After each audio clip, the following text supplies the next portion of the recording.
Congratulations for the beautiful song. ఎంత బాగున్నారు అంటే చాలా బాగున్నారు. So Satya, first of all ఇది అడగాలి అనుకుంటున్నాను నేను. అసలు అక్కడ చాలా చలిగా ఉంటుంది ఫారెన్ కంట్రీలో. ఓకే, మంచి మంచి శారీస్ లో కనిపించారు మీరు. చలి అనిపించలేదా?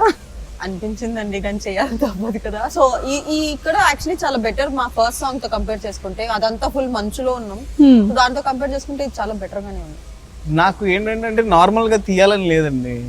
అంటే ప్యారిస్ ని చాలా బాగా ఇప్పుడు చూడాలనుకుంటే యూట్యూబ్ లో వెళ్ళి ప్యారిస్ 4K ఫుటేజ్ అంటే మనకంటే బాగా తీసిన వాళ్ళకి చాలా ఉంటాయి. సో నాకేంటంటే ఒక చిన్న ఫీల్ సాంగ్ తో మనం వెళ్ళి మనం ఎవరు చూపించిన విధంగా చూపిద్దాం.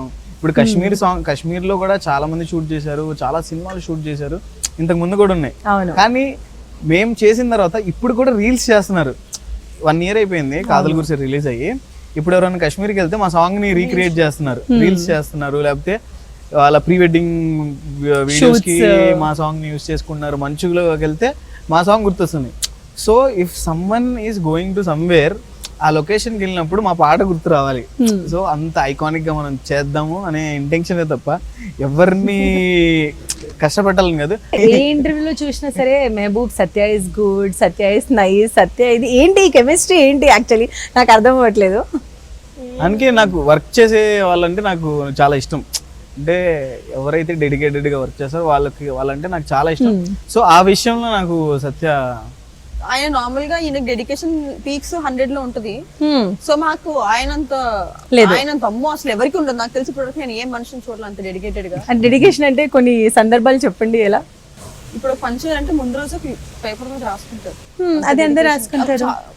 నాకు నేను చూసిన వాళ్ళలో అంత అంటే మేము కొంచెం ప్రిపరేషన్ కొంచెం చేసుకుంటారు. ఈయన చాలా ఎక్కువ చేసేస్తారు. అంటే ఇది జరుగుతుంది, ఇది జరగకపోతే వేరే దానికి ఏం చేయాలి అన్ని బ్యాకప్ ప్లాన్స్ కూడా పెట్టుకుంటారు. మనకి ఎవరు వెనకాల లేరు కదండి మనల్ని హెల్ప్ చేసేవాళ్ళు. సో ఇప్పుడు చూస్తే చాలా మంది ఇక్కడికి వచ్చిన తర్వాత ఏం చేయాలని ఆలోచించుకున్నాను.